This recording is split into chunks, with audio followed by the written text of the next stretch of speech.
Boa noite, irmãos e irmãs. A graça e a paz seja com todos. Por favor, abram suas Bíblias no livro de Neemias, capítulo 9. Neemias, capítulo 9. Eu quero ler com os irmãos dos versos 26 a 31. Neemias, capítulo 9,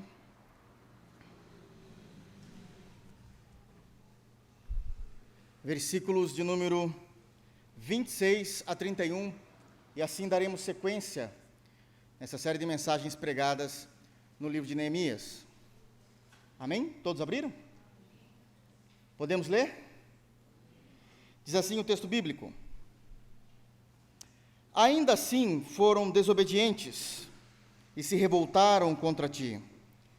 Viraram as costas à tua lei e mataram os teus profetas, que protestavam contra eles, para os fazerem voltar a ti e cometeram grandes blasfêmias.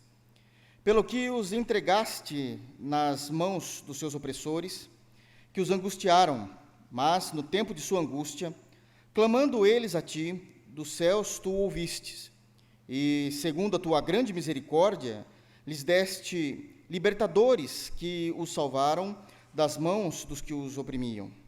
Porém, quando se viam em descanso, tornavam a fazer o mal diante de ti, e tu os desamparavas nas mãos dos seus inimigos, para que dominassem sobre eles. Mas, convertendo-se eles e clamando a ti, tu os ouvistes dos céus, e, segundo a tua misericórdia, os livraste muitas vezes. Testemunhaste contra eles, para que voltassem à tua lei. Porém, eles se houveram soberbamente e não deram ouvidos aos teus mandamentos, mas pecaram contra os teus juízos, pelo cumprimento dos quais o homem viverá. Obstinadamente deram de ombros, endureceram a cerviz e não quiseram ouvir. No entanto, os aturaste por muitos anos e testemunhaste contra eles pelo teu espírito, por intermédio dos teus profetas. Porém, eles não deram ouvidos, pelo que os entregastes às mãos dos povos de outras terras. Mas pela tua grande misericórdia não acabaste com eles, nem os desamparaste, porque tu és Deus clemente e misericordioso. Amém. Vamos orar? Feche teus olhos, queridos. Graças te damos, Senhor, por tua santa palavra. Graças te damos porque o Senhor tem falado aos nossos corações e temos entendido com perfeição a verdade da tua palavra e desses textos sumariamente importantes para a nossa caminhada e fé cristã. Fale aos nossos corações, que possamos entender o texto, crer no texto e viver o texto. Molda-nos conforme a imagem de Cristo. Obrigado, Senhor, por tua graça, por sua obra perfeita e por sua cruz, e que possamos continuar louvando e lhe adorando a cada dia mais, no santo nome de Jesus. Amém. Queridos irmãos, nós sabemos que esse trecho, ou essa perícope, como é o correto se dizer, está referenciando aquela oração que os levitas têm feito diante de toda a nação e juntamente com toda a nação de Israel. O motivo dessa oração é o avivamento gerado pelo Espírito Santo no coração de todo o povo de Israel, assim também como aquele quebrantamento pelos pecados em que eles estavam cometendo e agora, tendo consciência desses pecados, estavam arrependidos diante de Deus e buscavam a Deus com o seu coração contrito, quebrantado. E por conta disso, eles agora iniciaram uma oração ao Deus dos céus, onde essa oração enaltece a Deus, fala a respeito da relação de Deus com o seu povo, todas as boas obras de Deus, a maneira como eles estavam faltos para com Deus, e assim toda a extensão dessa oração, na realidade, está demonstrando todo o relacionamento da nação de Israel, desde Abraão até o término da reconstrução dos muros que nós encontramos aqui em Neemias. É totalmente um paralelo de tudo aquilo que ocorreu de fato em toda a história de Jerusalém. Irmãos, na semana passada, nós lemos o texto anterior e começamos a compreender não apenas o relacionamento que Deus tinha com o seu povo, mas a ingratidão desse povo, visto e confesso em oração. e ali nós percebemos que não existia apenas a ingratidão do povo, mas ainda, diante dessa ingratidão, Deus continuava sendo bom. E Deus manifestava a sua bondade como expressão da sua graça e de sua misericórdia. Essa oração é uma das orações mais extensas que nós temos nas Sagradas Escrituras, e não apenas mais extensas, mas uma das mais importantes, porque ela perpassa por muitas doutrinas, por muitas compreensões teológicas. Eu já disse aqui e repito, toda oração que nós fazemos, ela vai, de alguma forma, aflorar naquilo que falamos, naquilo que oramos, a teologia e a forma como nós cremos nos textos bíblicos. E é exatamente isso que está acontecendo nessa oração. Ela é tão importante porque, além dela engrandecer o nome de Deus, como foi lá no início da oração, a partir do versículo de número 6, nós vamos perceber todo o mover de Deus na história dessa nação e como eles reconhecem esse mover, manifestando esse mover de Deus de forma muito clara e enaltecendo a Deus também, não apenas por sua pessoa, mas por suas obras. Amém? Como eu disse, na semana anterior, quando pregávamos aqui em Neemias, foi destacado a ingratidão desse povo e como eles eram difíceis de se lidar. E a gente precisa sempre ter em mente que quando eu estou dizendo povo aqui, eu estou falando a respeito do povo de Deus. Nós estamos falando do povo da aliança, de Israel, daqueles a quem Deus de fato amou no Antigo Testamento, de como Deus tinha os elegido e ainda assim isso não era o suficiente para que eles manifestassem a sua gratidão para com Deus. Era um povo ingrato. Mas também o texto denota que, diante dessa ingratidão, Deus era bom. E a bondade de Deus passou por alguns pontos importantes que nós falamos na semana passada. Primeiro é que a bondade de Deus, ela existe simplesmente por causa de quem Deus é, não dependendo das nossas atitudes. Os irmãos se lembram disso? Depois, Deus promete a eles o seu Espírito, provendo o Espírito Santo sobre eles, significando que Deus, ele provê toda a nação e provê o seu povo de forma espiritual. Também foi dito que Deus provê o seu povo com bens materiais e com graça para que eles possam viver uma vida digna e uma vida tranquila. Isso são bênçãos de Deus sobre o povo. Deus também abençoou todas as famílias de Israel. Eles viam isso, percebiam isso e não conseguiam ser gratos diante de Deus. Eles viam tudo isso. E termina-se no versículo 25, dizendo que, tanto no 24 como no 25, dizendo que Deus os abençoou também, em sua bondade, com uma herança, que era a terra de Canaã.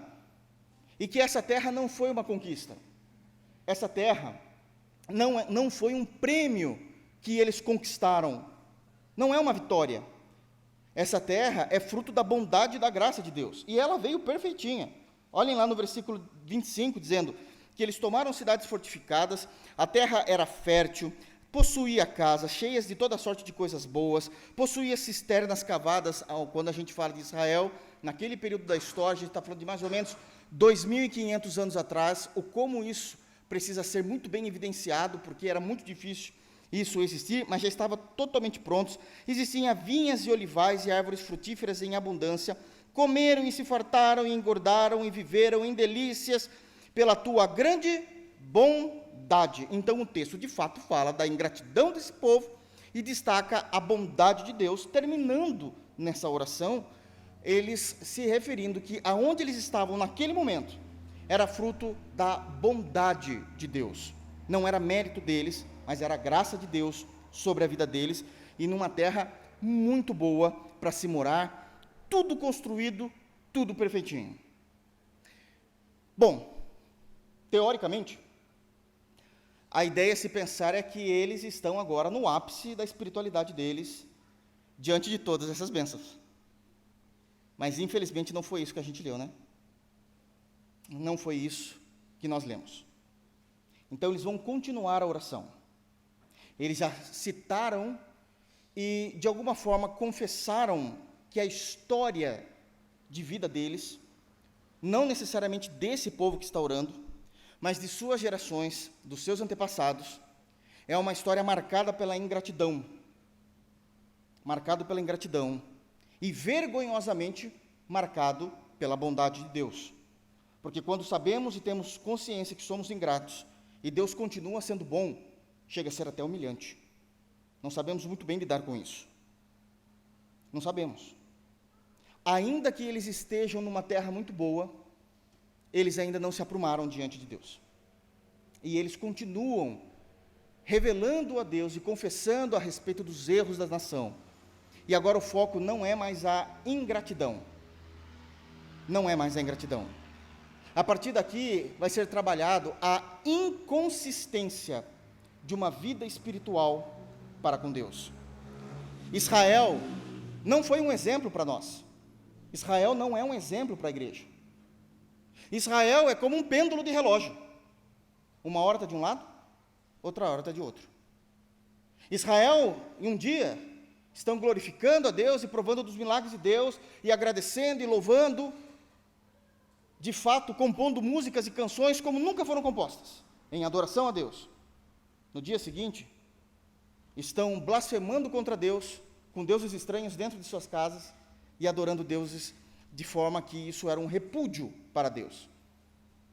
A história de Israel é marcada por altos e baixos. Altos e baixos. De verdade, um exame cardio pede bênção para a espiritualidade de Israel. Tamanho é a incoerência em que eles viviam e a inconstância espiritual que eles viviam diante de Deus. Qual é o período em que os levitas, quando começam a orar diante de Deus com o coração quebrantado, cobre? Como eu disse, é desde Abraão até o momento deles, a reconstrução dos muros. Então a gente está falando de uma inconstância que infelizmente era um padrão na vida espiritual deles. Uma inconstância de fé que se tornou um padrão. E como isso é triste e como isso é perigoso. No meio de toda essa inconstância, nós vamos também perceber um outro aspecto do caráter de Deus. A bendita paciência de Deus. E é sobre isso que eu quero conversar com os irmãos hoje. A inconstância da fé e a paciência divina. Amém? Dito isso, quero que os irmãos olhem novamente o versículo de número 26. Então, termina-se o 25, falando que eles herdaram a terra, uma terra boa para se morar, perfeita, completa, e termina exatamente dessa forma o versículo 25, que todas aquelas dádivas e bênçãos de Deus, em que eles estavam vivendo, era fruto da bondade de Deus. Termina-se a bondade, segue o versículo 26 dizendo: ainda assim, foram desobedientes e se revoltaram contra ti, viraram as costas à tua lei, mataram os teus profetas, que protestavam contra eles, para os fazerem voltar a ti, e cometeram grandes blasfêmias. Em primeiro lugar, que nós conseguimos já destacar no versículo 26, a rejeição total por Deus. A rejeição total por Deus. A inconstância de uma vida espiritual de Israel diante de Deus se tornou constante. Parece um paradoxo. A inconstância se tornou constante. O tempo todo. Depois de todas as dádivas e bênçãos que Deus tinha derramado sobre eles, seja de forma espiritual, material, família, heranças, eles ainda estavam rejeitando Deus. Mas quando nós falamos que eles estavam rejeitando, de acordo com o versículo 26, é ainda algo extremamente vago, se nós não nos atentarmos para a maneira que eles fazem isso. E o versículo 26 nos mostra três maneiras pelos quais o povo de Deus estava rejeitando seu próprio Senhor. A primeira maneira que eles rejeitaram, diz o versículo 26, logo no início, ainda assim foram desobedientes e se revoltaram contra ti. Primeira maneira da revolta deles, se revoltaram contra a pessoa do próprio Deus. É isso que eles fizeram. Eles rejeitaram o próprio Deus. Diz claramente, contra ti. fala da pessoa bendita e gloriosa de Deus. Como é que eles, de fato, rejeitaram a própria pessoa de Deus, do qual eles viam diariamente que a graça de Deus era com eles? A primeira forma que eles rejeitaram a Deus, o texto diz que foram desobedientes. Desobedientes.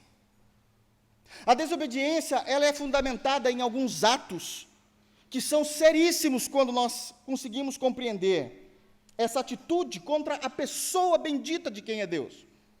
A desobediência, ela nasce inicialmente como fruto da insubmissão a Deus.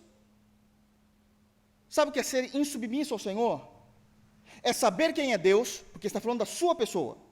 Saber quem é Deus, saber o que Ele fez na história, porque eles estão narrando, reconhecer que de fato Deus foi bom, usufruir das bênçãos de Deus, mas eu olhar para Deus e dizer: eu não me ajoelho diante de Ti. Isso é insubmissão. O povo de Israel, o povo de Deus. Olhe a seriedade disso. A insubmissão é não se ajoelhar diante do caráter puro e santo de Deus. E isso aqui nos leva a entender algo impressionante para a nossa vida. Não importa o quanto nós conhecemos verdadeiramente Deus, se não houver temor nos nossos corações, esse conhecimento é vazio. Esse conhecimento é vago. É um conhecimento de uma ortodoxia morta. Não trouxe vida para o meu coração. Eles reconheciam Deus. Sabia que Ele era o único Deus. Sabia que Deus tinha feito aliança com eles. E na desobediência se tornaram insubmissos à sua pessoa. Não se ajoelharam diante de sua pessoa. Não o reconheceram como Deus sobre a nação. Não o reconheceram como Deus da sua vida. Simplesmente foram insubmissos à pessoa de Deus, à grandeza de Deus e à majestade de Deus. Serem submissos, de fato, é não se subordinar, é não se reconhecer que é menor do que Deus, que Deus é infinitamente maior do que eles. Não importa, nós não queremos. Bom, mas vocês estão aqui em Canaã. Pois é, a gente não é bobo. Povo de Deus, irmãos. Que triste isso. Eles são desobedientes. É insubmissão. Mas para ainda gerar a desobediência, não fica só na insubmissão. A insubmissão está sobre a desobediência sobre dois pilares, a insubmissão, e em seguida vem a rebeldia. A insubmissão está no caráter de compreensão. Eu sei quem é Deus e não me dobro diante dele. A rebeldia é uma ação ativa. A rebeldia é afronta. É uma afronta direta a Deus. Isso é ser um rebelde. Uma afronta direta a Deus. Quando nós pensamos em termos bélicos de guerra, e sabemos que existe, principalmente em guerra civil, existem aqueles que são os milicianos, a milícia. As milícias geralmente são considerados pelo governo, pelo Estado, o quê? Os rebeldes. São aqueles que não apenas se posicionam contra, mas eles afrontam. Eles agem contra. Eles deixam claro a sua oposição diante de Deus. E o texto deixa claro no versículo 26 que eles foram desobedientes e também se revoltaram. Fizeram um motim. Foram para cima. Realmente confessaram que estavam em um estado de rebelião contra Deus. E a rebelião nunca é só. A rebelião é um grupo de pessoas. Porque o texto está dizendo que todo Israel se rebelou contra Deus. Quão triste é isso? A inconstância da fé nesse povo. A inconstância da fé em Israel. E agora, quebrantados de coração, confessam isso. Então, a primeira rejeição foi contra o próprio Deus, de forma a se tornarem desobedientes, sendo insubmissos, e se revoltaram, sendo rebeldes. Mas teve uma segunda maneira pelos quais eles afrontaram a Deus. Continua o versículo 26, dizendo: viraram as costas à tua lei. Se a primeira rejeição foi contra a pessoa bendita de Deus, a segunda rejeição que eles tiveram foi contra a palavra de Deus.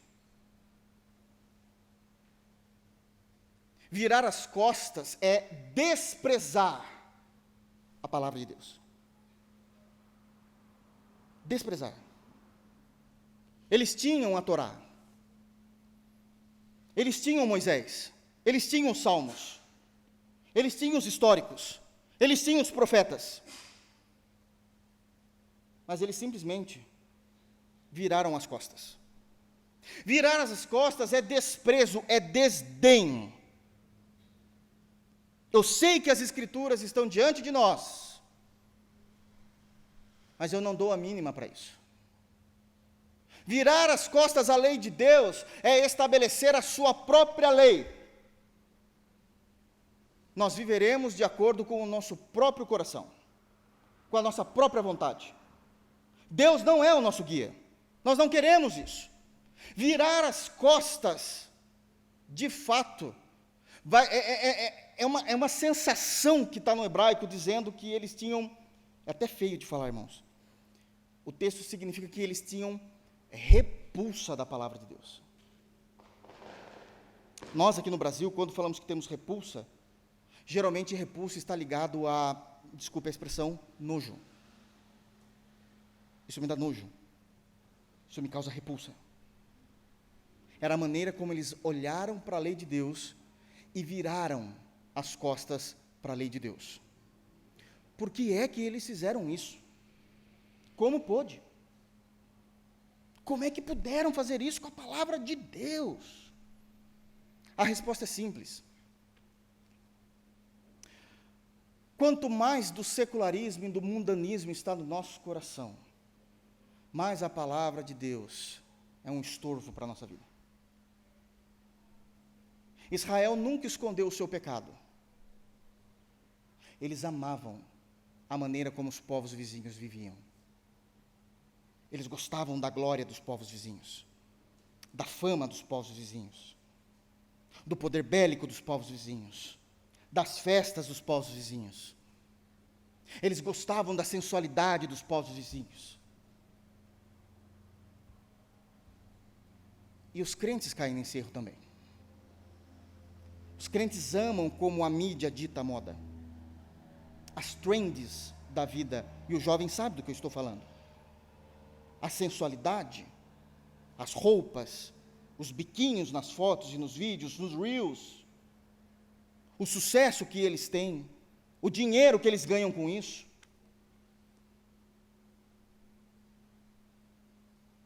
Há crentes que, numa brincadeira insolúvel, que nem deveriam fazer, tratam o casamento como uma prisão, e falam isso porque estão já secularizados em seu coração.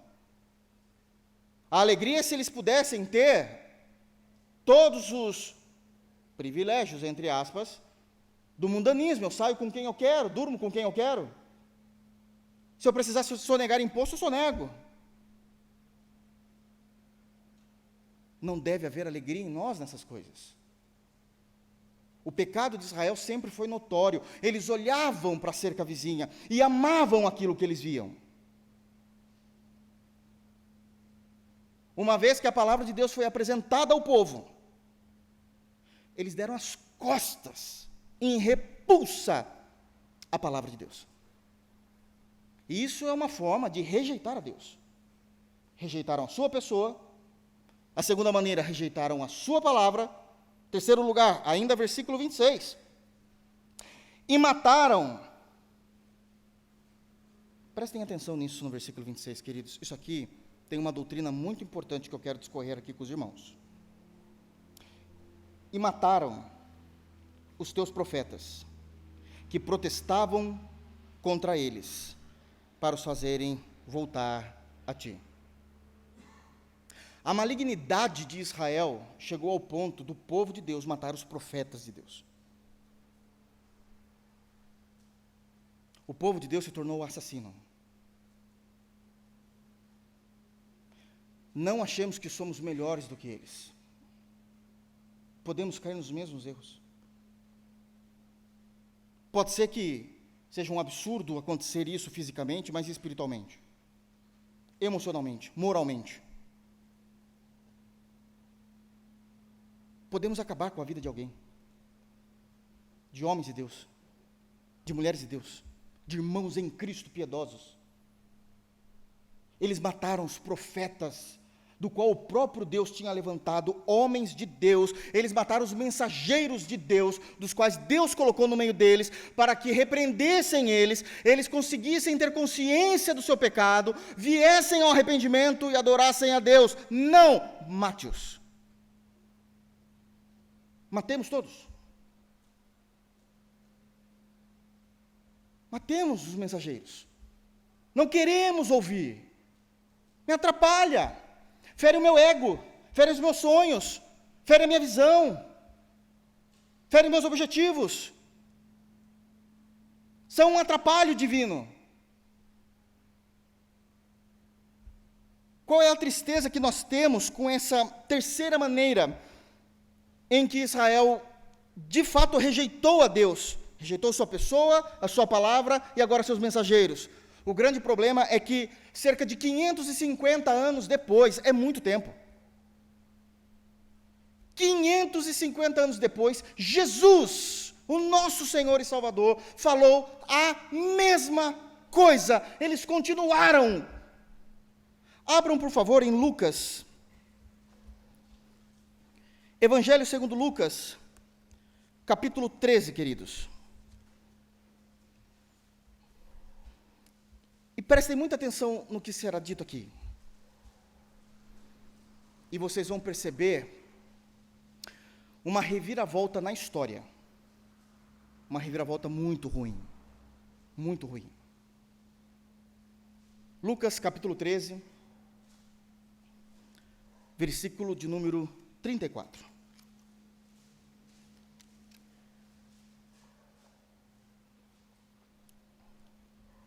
Todos abriram? Lucas 13, 34 diz, Jesus falando, palavras do Senhor Jesus. Ele está no alto do monte e ele vai dizer, imaginem Cristo dizendo essa palavra, porque foi o Senhor. Ele olha com tristeza nos seus olhos e diz, Jerusalém, Jerusalém, que matas os profetas e apedrejas os que te foram enviados. Quantas vezes quis eu reunir teus filhos como a galinha junta os dos seus próprios ninhos debaixo das asas, e vós não os quisestes. Jesus falando. A mesma coisa. A espiritualidade não mudou. Melhorava, piorava. Melhorava, piorava. E a inconstância era clara na nação de Israel. Mas quando Jesus fala isso, ele está trazendo muitas informações. Aliás, o Evangelho, tanto de Lucas como de Mateus, está trazendo muitas informações, como que pintando um quadro que parece que já existia. Parece que é um déjà vu. Porque Neemias fala disso e Jesus fala disso. Parece que são universos paralelos caminhando de fato e acontecendo, mas é o mesmo povo, mas com uma mudança. Notem que a maneira como os evangelhos, principalmente Mateus e depois Lucas, apresentam a nova aliança na pessoa de Jesus, é exatamente a mesma maneira como Deus apresentou a antiga aliança com Moisés. É a mesma maneira. Às vezes esses detalhes fogem de nós na narrativa bíblica, se nós não prestarmos atenção. Pensem comigo. O Senhor libertou a sua nação, a nação de Israel, lá no Êxodo, libertou Israel do Egito. Vocês se lembram disso? E o que é que imediatamente Israel faz? Atravessa o Mar Vermelho. Jesus, em Mateus capítulo 3, começando a se falar da nova aliança, narrando e apresentando o Messias, de início, também, ele vai para as águas. Ele vai até João Batista e é batizado. O que eu estou falando não é forçação de texto, sabe por quê? Porque tem um texto bem dito em 1 de Coríntios capítulo 10, que diz o seguinte, que Israel, quando passou pelo meio do Mar Vermelho, era o batismo deles na antiga aliança. Eles foram, então, compreendidos em sendo livrados do Egito, do mundanismo, daquilo que era ruim, e passam agora pelo Mar Vermelho, como um novo início de uma vida para com Deus, porque eles vão para Canaã. Jesus começa o seu ministério e vai para o Jordão, eles apresentam da mesma forma. E Jesus ali recebe do Espírito Santo e o Pai oficializa o seu ministério. O povo de Israel termina o Mar Vermelho, entra no deserto. Jesus sai do batismo e vai para o deserto. Vocês se lembram disso? Para ser tentado pelo diabo. Em uma altura do deserto, Moisés sobe no Sinai e recebe a lei de Deus. Depois do deserto, Jesus sobe no monte e prega a lei de Deus. Eles estão apresentando da mesma forma, com uma única diferença. Agora, nos evangelhos, eles estão apresentando aquilo que teologicamente nós chamamos de o novo Êxodo. E isso é muito triste. Porque o primeiro Êxodo foi Deus cuidando de Israel, tirando do Egito. Mas o segundo Êxodo no Evangelho é Deus tirando a igreja de Israel. Porque Israel se tornou inimigo. Na narrativa de Mateus, Herodes é Faraó. Jesus é Moisés. E o Egito é Israel. A história virou. Vocês se lembram que Faraó mandou matar todas as crianças no Egito? O que Herodes fez? Matar todas as crianças de Israel. É a mesma apresentação das duas alianças. Só que agora o inimigo é aquele que um dia foi amado de Deus.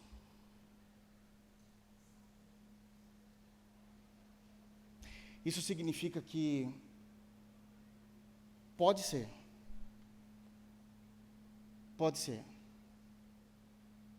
que hoje nós estejamos vivendo uma vida maravilhosa com Deus, o Senhor nos ame, mas amanhã a gente tem uma vida perversa e Deus precisa tratar seriamente com a gente. Israel, no Antigo Testamento, foi chamado de a menina dos olhos de Deus. Mas nos Evangelhos, foi chamada de Egito. E evidentemente, quando Jesus diz esse texto, Jerusalém, Jerusalém, ele está proclamando juízo sobre a cidade de Jerusalém. O quanto que Deus foi bondoso com essa nação. O quanto a oração dos levitas está dizendo que a paciência de Deus foi real sobre a vida deles. E eles não tomavam uma posição de terem uma constância na sua vida espiritual. Israel rejeitou por completo Deus, de 3 maneiras. Rejeitou a pessoa de Deus, em desobediência e afronta, deu as costas à palavra de Deus, e mataram os mensageiros de Deus. Que Deus cuide do nosso coração. Vamos voltar para Neemias? Tem tanta coisa para ser dita nesses textos, né, irmãos?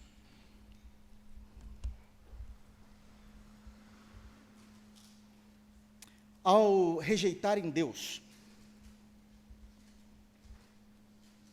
dessas três maneiras, eles cometeram uma das maiores blasfêmias que eles poderiam ter cometido. É como termina o versículo 26. E cometeram grandes blasfêmias.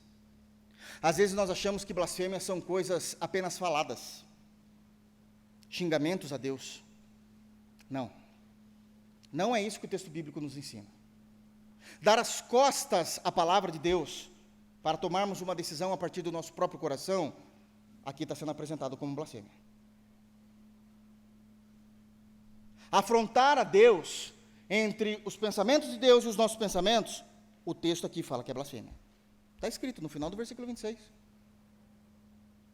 Matar pessoas, obviamente, desde a maior expressão do texto, que é tirar a vida literal de alguém, ou a vida espiritual, moral, emocional, isso é blasfêmia.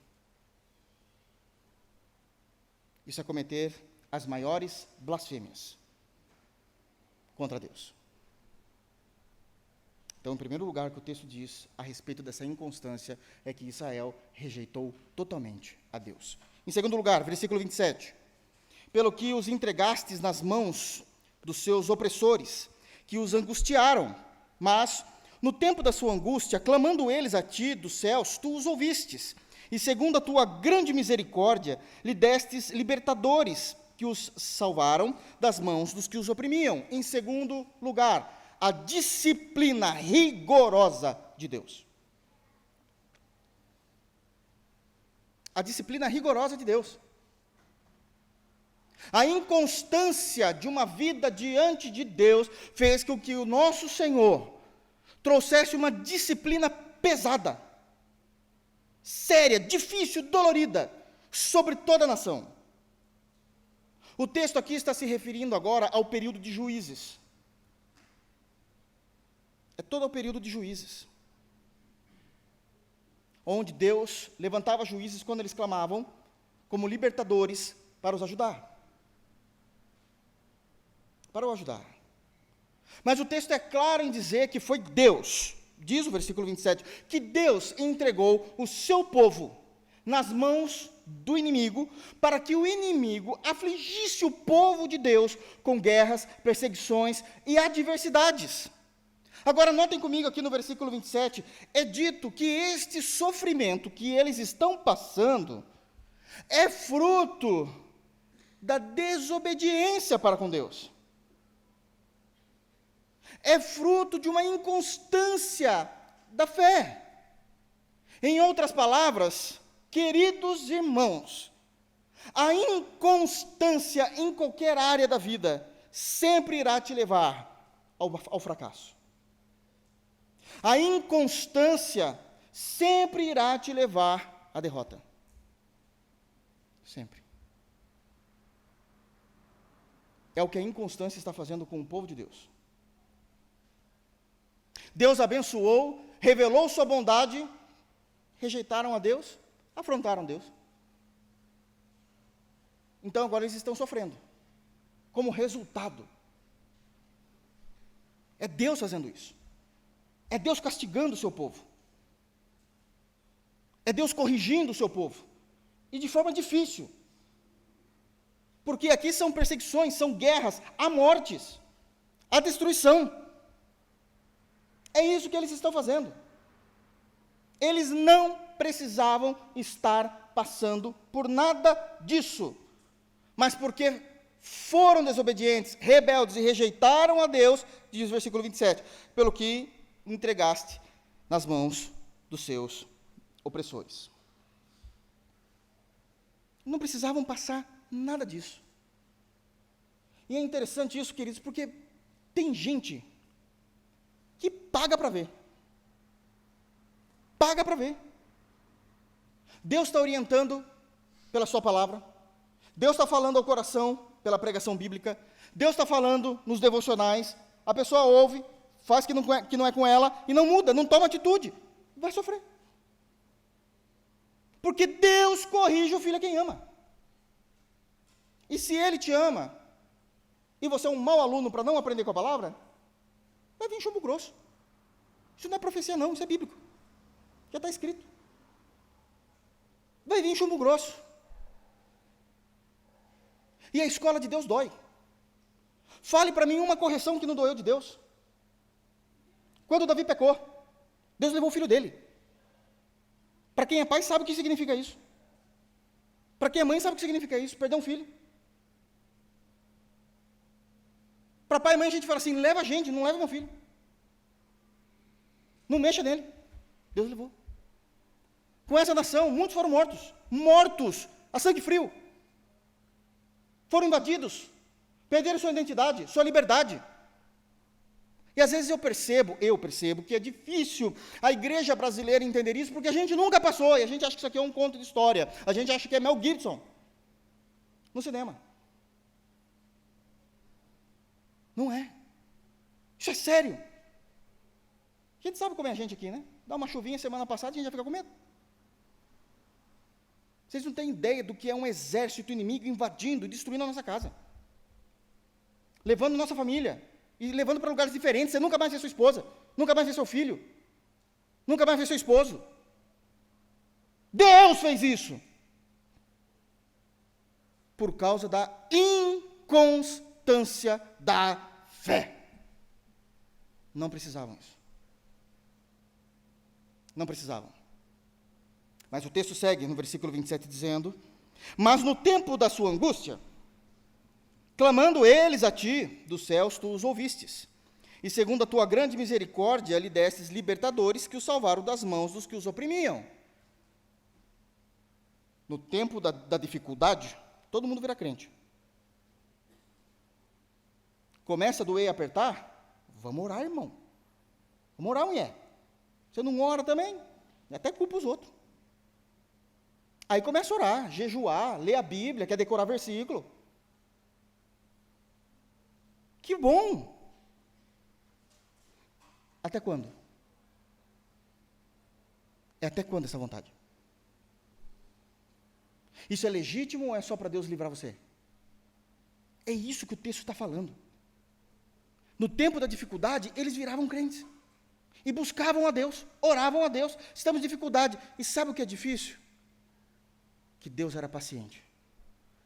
E Deus olhava, ouvia do céu, levantava um juiz, libertadores, enviava um juiz, livrava eles daquela situação presente. Só uma notinha de rodapé. Se você ler o livro dos Juízes, sabe quantas vezes acontece essa palhaçada deles falarem com Deus? Deus, estamos bem. Caem na fé. Estamos bem. Deslizam. Estamos bem. 13 vezes.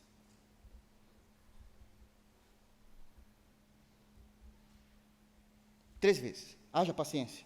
Eu falei, Deus é paciente. 3 vezes. Isso é muito sério. Então Deus precisou vir com uma punição, uma disciplina rigorosa e pesada sobre eles, fazendo com que exércitos inimigos, nações inimigas, invadissem Israel, especificamente Jerusalém. Vamos continuar. 28. Porém, quando se viam em descanso, tornavam a fazer o mal diante de ti, e tu os desamparavas nas mãos dos seus inimigos, para que dominassem sobre eles. Mas, convertendo-se eles e clamando a ti, tu ouviste dos céus, e segundo a tua misericórdia, o livraste muitas vezes. Em terceiro lugar, um retorno utilitário a Deus. Estavam na opressão, vivendo a pior fase da vida e da história da nação, clamavam a Deus, Deus levantava um libertador, livrava o povo, cuidava do povo, prosperava o povo. Quando o povo estava, como diz o brasileiro, na maciota, esqueciam de Deus. É o que o texto está dizendo. Esqueciam. Aí, ó. Porém, quando se viu em descanso, em bonança, na fartura, no fausto, na prosperidade, na alegria, se esqueciam de Deus. Se esqueciam. Sabe o que isso significa? Sabe o que isso significa? Que a hipocrisia reinava. Em outras palavras, eles queriam se livrar das consequências do pecado, mas não queriam se livrar do pecado. Eles davam as costas à lei de Deus, mas queriam o socorro de Deus. Eles buscavam a Deus não de coração, mas para alcançar benefícios próprios. Eles estavam construindo e desenvolvendo com Deus um relacionamento utilitário. O que é isso? A razão, Senhor, de eu te adorar e de eu te obedecer, passa pelo caráter daquilo que o Senhor pode ser útil e trazer de vantagens para mim. É esse relacionamento que eles têm com Deus. O quanto o Senhor vai ser útil? Quais são as vantagens? É simples. O Senhor quer obediência e adoração exclusiva. A gente quer bênção, proteção e prosperidade. É um relacionamento de troca. Aliás, em todo o livro dos Juízes é dita uma frase muito terrível, dizendo que naquele período não se havia rei em Israel e todos faziam o que pareciam bem aos seus próprios olhos. Eles tinham virado as costas para Deus mesmo. Tinham virado as costas. É um relacionamento de barganha, de utilidade. É quase um contrato comercial. Os dois lados têm que levar alguma coisa.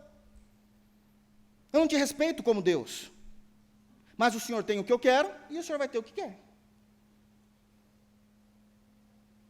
Terrível isso, não é, irmãos? Chega a ser nojento, não é? Mas isso é real até hoje. Quanto de escambos nós não vemos na atual igreja de Jesus? Quanto de ensinos nós temos visto putrefados numa barganha com Deus, em ensinos heréticos, no dar e receber. Só que agora a gente está um pouquinho mais arrogante. Aqui eles tentavam fazer uma troca com Deus. Agora a gente quer 30, 60 e 100 vezes mais. Você nunca ouviu isso, só eu ouvi isso. A gente dá e tem 30, 60 e 100 vezes mais. E quantos não estão ouvindo isso nessa noite em suas igrejas?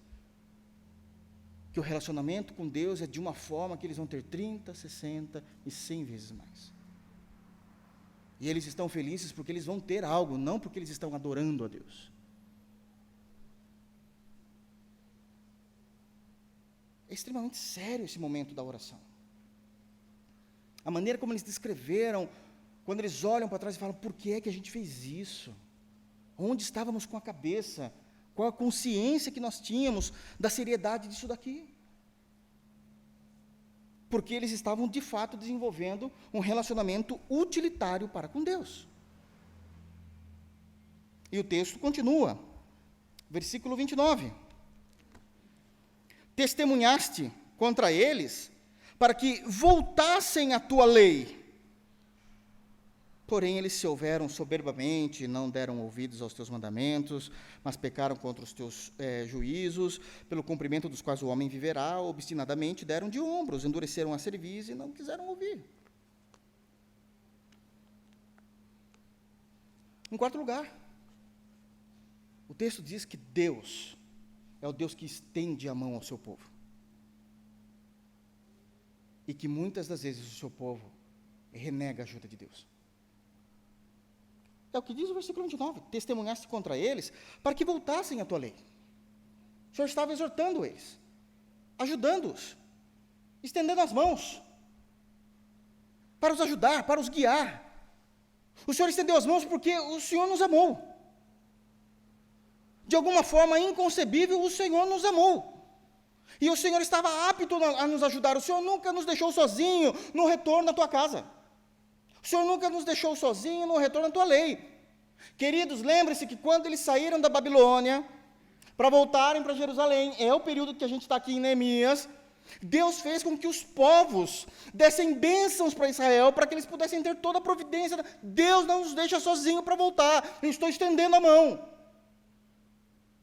Mas eles não querem.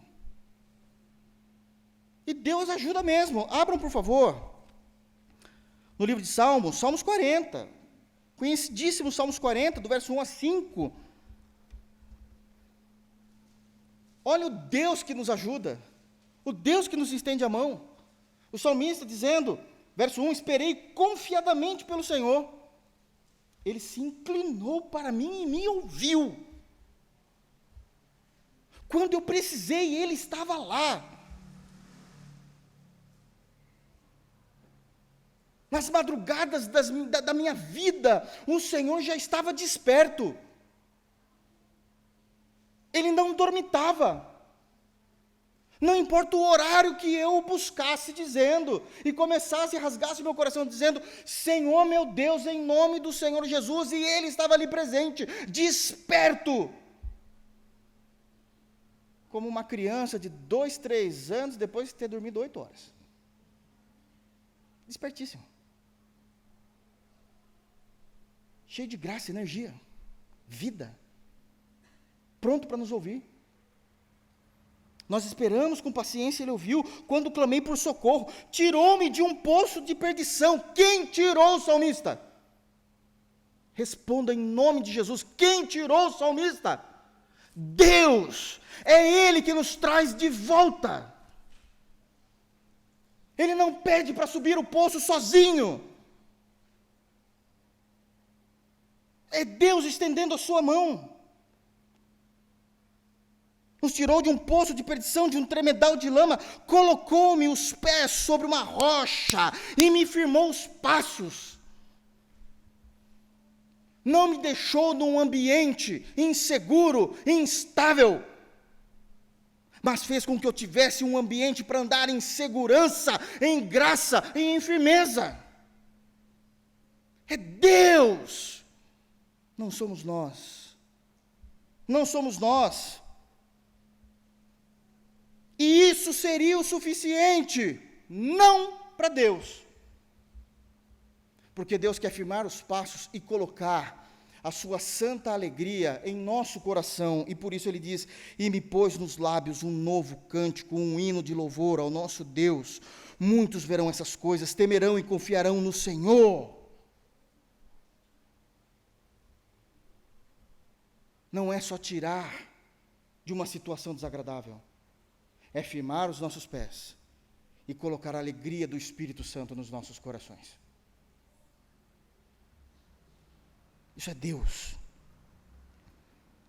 E aí ele explode em louvor, dizendo, bem-aventurado o homem que põe no Senhor a sua confiança, e não pende para os arrogantes, nem para os afeiçoados. A mentira são muitas, Senhor, Deus meu, as maravilhas que tens operado, e também os teus desígnios para conosco. Ninguém há que se possa igualar contigo.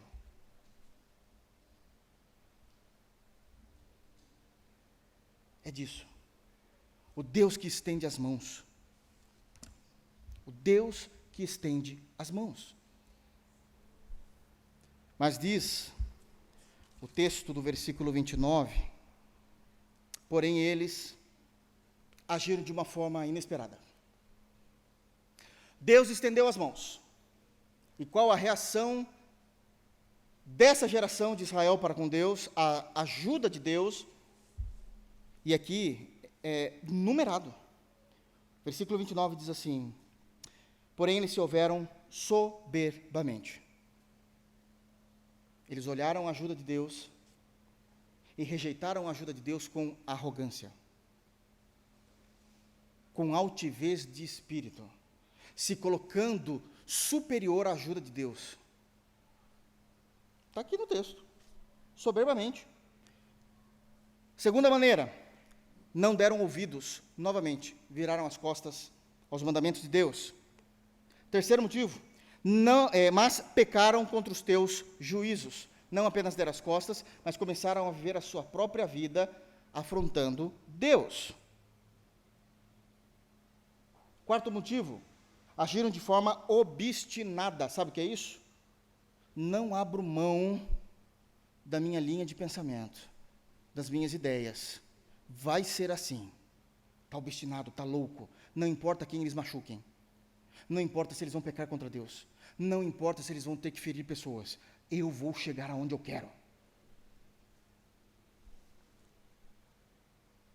Povo de Deus, hein? Imagina se não fosse, né? Obstinados. E foram duros de coração. Endureceram a serviço. E não quiseram ouvir. E não quiseram ouvir.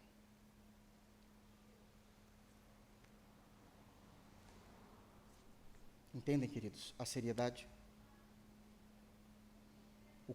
O quanto o povo de Deus, se não vigiar o seu próprio coração e a sua vida espiritual, o quanto nós podemos ser maus. Até onde nós conseguimos chegar? Até onde conseguimos chegar? Seguindo o texto, versículo de número 30. No entanto, os aturastes por muitos anos e testemunhastes contra ele pelo teu espírito, eles pelo teu espírito, por intermédio dos teus profetas, porém eles não deram ouvidos, pelo que os entregastes nas mãos dos povos de outras terras. E o ciclo continua, está vendo? Eles melhoram, Deus tem misericórdia, e eles voltam ao pecado. Eles melhoram, Deus tem misericórdia, eles voltam ao pecado. Versículo 30 tem uma lição importante, a paciência de Deus. O texto começa dizendo um palavreado muito forte. No entanto, os aturastes por muitos anos. Sabe o que é aturar alguém? É ser perseverante com essa pessoa, com paciência. E como isso é difícil. Ainda mais para Deus. Ele vê, ele tem poder para agir, ele é justo para poder agir naquela situação, e com paciência, ele suporta. Isso daqui é um atributo de Deus. Uma coisa é suportar e dizer assim, eu suporto, mas não vem perto. Você lá e eu cá. Para não dar problema. Se você vir, vai dar caca. Deus não fez isso. Suportou com paciência. Com paciência. Romanos 9 diz que até aquele dia em que ele vai demonstrar a sua grande ira. Ele suportou. A paciência de Deus é algo tremendo. Abram, por gentileza, no livro do profeta Isaías.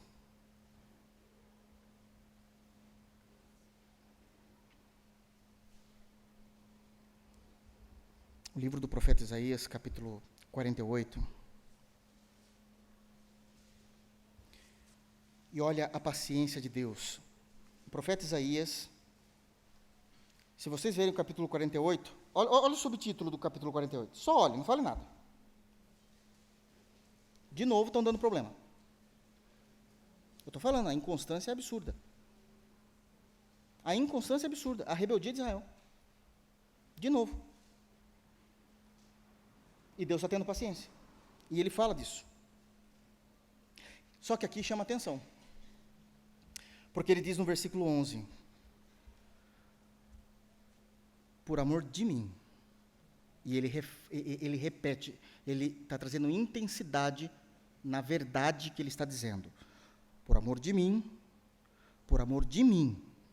é que eu faço isso. Porque como seria profanado o meu nome? A minha glória não dou a ninguém. Esse é aquele momento que Deus está dizendo assim, eu não estou fazendo algo porque eu amo vocês. É porque eu me amo. Que eu não mato vocês. É a paciência de Deus. Abram, por favor, agora, no profeta Naum. Tem na sua Bíblia, juro. O profeta Naum, está lá perto de Miqueias, Jonas, Miqueias, Naum.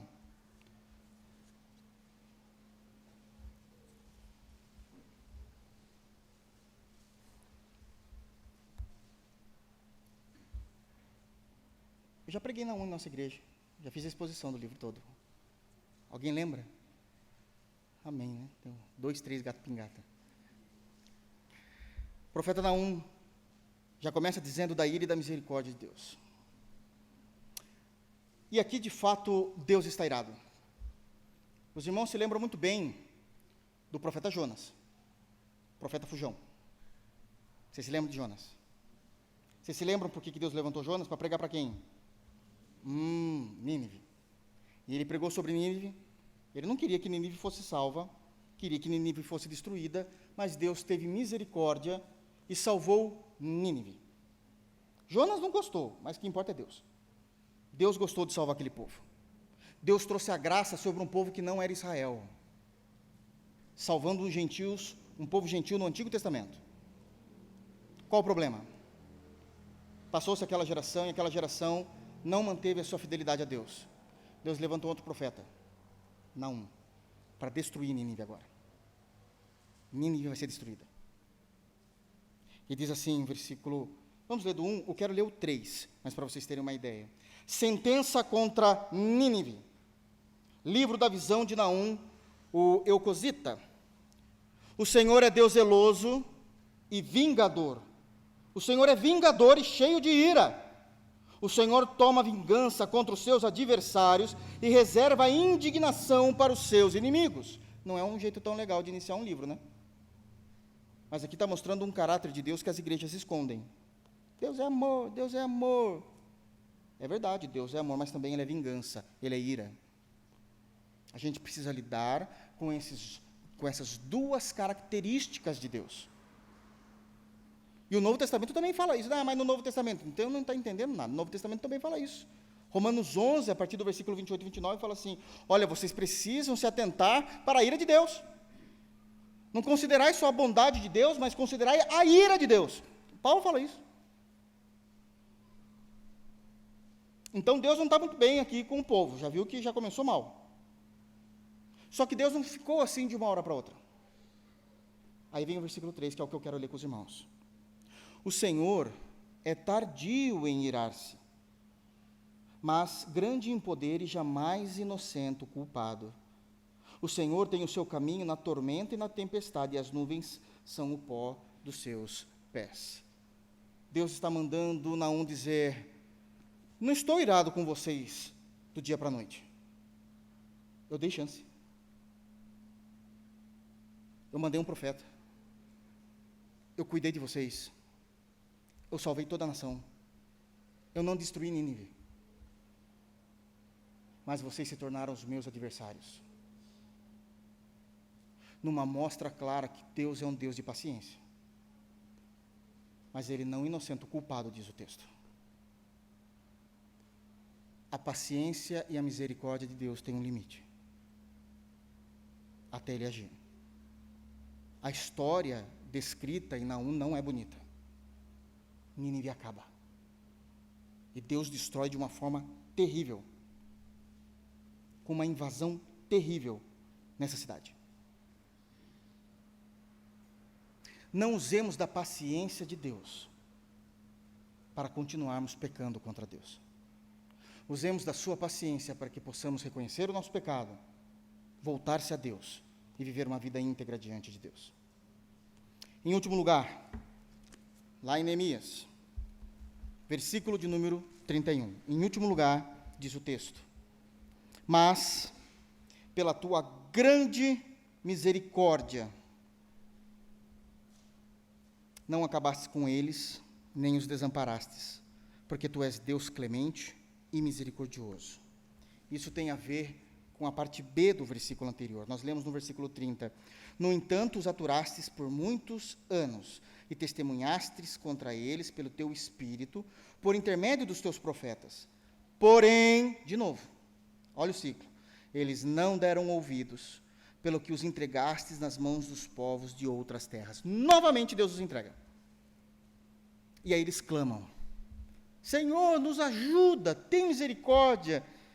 E aí agora entra o versículo 31, dizendo, mas pela tua grande misericórdia não acabaste com eles, nem os desamparastes, porque tu és Deus clemente e misericordioso. A benignidade de Deus.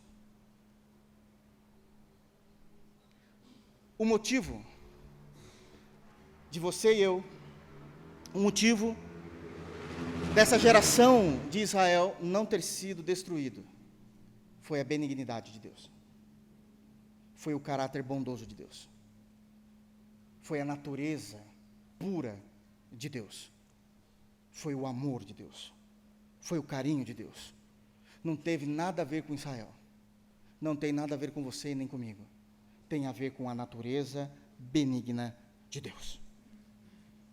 Todos os dias ao acordar pela manhã, nós precisamos nos recordar de algo. Por que foi que Deus, o Deus Santo e Glorioso, não me matou nessa noite? Um homem tão pecador quanto eu. Porque Deus é benigno. Porque Deus é gracioso. É Ele que nos faz levantar todos os dias pela manhã. Que possamos ter aprendido com os erros desses irmãos, alinhar a nossa vida, extrair de todo a inconstância da fé, da nossa realidade, da nossa individualidade, da nossa fé cristã, ser como Paulo dizendo que precisamos ser constantes, firmes e constantes, sempre abundantes, porque isso glorificará o nosso Senhor e nos fará termos mais intimidade com Ele. Que Deus nos abençoe em Cristo Jesus. Amém? Vamos ficar de pé?